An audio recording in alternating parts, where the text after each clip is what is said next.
Well, welcome to the fourth video of 6 of our selling process, determining needs and presenting the product. By now you should be well informed about your product, the pre-approach activities necessary to sell your product, and then the different ways to make initial contacts with your customer through the 3 approaches. So now it's time for the sales presentation. We need to know what our customers' needs are early in the selling process. So how can we meet the individual needs of our customer? Through determining needs, this process will help us directly relate what the customer's buying motives are. We do the determining needs immediately following one of our approaches. There's 3 methods in determining our needs, a customer's needs. It's either observing, listening, or questioning. You can utilize all 3 in the selling process. Observing are those nonverbal cues, which are the expressions of oneself through body language.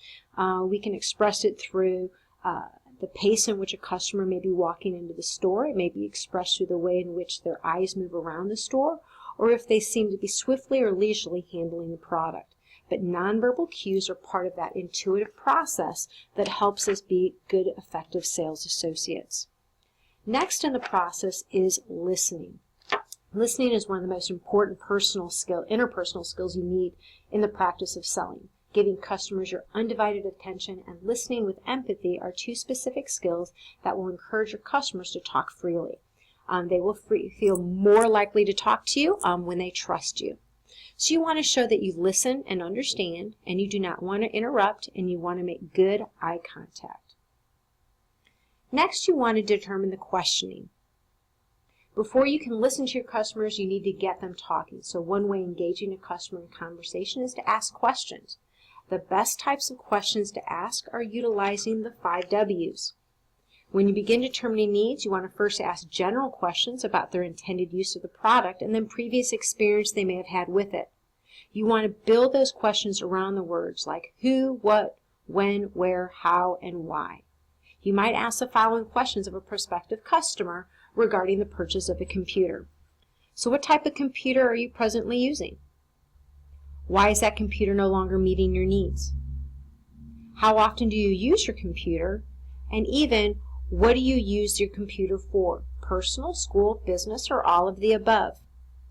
By utilizing the 5 W's, you're most certainly going to be using open-ended questions where the customer cannot answer with a yes or a no response, and you will engage in a conversation.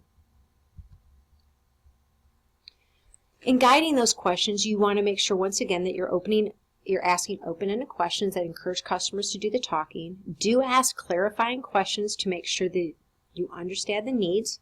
Don't ask too many questions in a row. And you don't want to ask questions that might embarrass the customer, such as how much do you want to spend? Maybe a better question might be, what is your price range? Next, you're ready for that product presentation. You want to engage the customer in the product selection once you've figured out some of the ideas in which might be an appropriate product for you to select for them. So you want to be able to show the product and tell them about it. Displaying products that match the needs you have uncovered are ideal. So the goal is to match customers' needs with appropriate features and benefits. This is that opportunity to really show and tell. You can do this by selecting and explaining products in a wide range. First, you might want to determine what is their price range. If you haven't been able to determine a price range, begin with a medium priced product in that selection process. How many products should you pick? Well, when you're first determining what a customer's needs are, you might be able to narrow down to possibly 3 products at a time. You don't want to overwhelm a customer with more. Ideally, if a customer's selecting shoes or a computer or an outfit, you might want to suggest 3 different examples within the 3 different price ranges for a customer to select from. What do you say in that process? You want to use descriptive adjectives. You want to avoid slang. You want to use layman terms that the customers are going to be able to know and understand. You want to avoid using jargon such as specialized vocabulary, except for those people that you're selling in the business-to-business situation in which they're more familiar with the product's intended use. During the presentation, How you handle the product most certainly identifies your perception of the quality. So you want to make sure that you're handling it with care and you're utilizing the product in a sensitive way. Then, while you're handling the product, you want to be able to demonstrate that product for them. So you want to build the customer's confidence, show them how to utilize the key points of the product, and you want to be able to show how those selling points are displayed within the product. You can also do this through sales aids.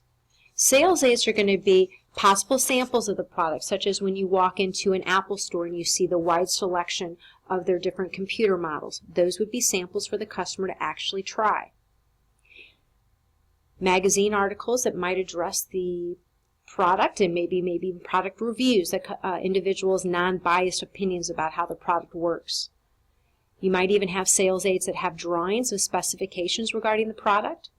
If that product has warranties, you want to be able to get that information out to show the customer as a particular sales advantage.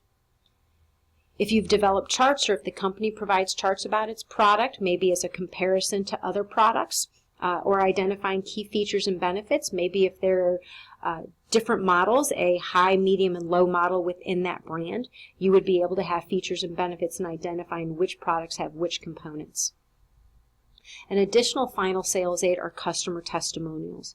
When a customer gives a referral about a product because they've had a positive experience, that goes a long way with new customers. During the presentation, you want to involve the customer.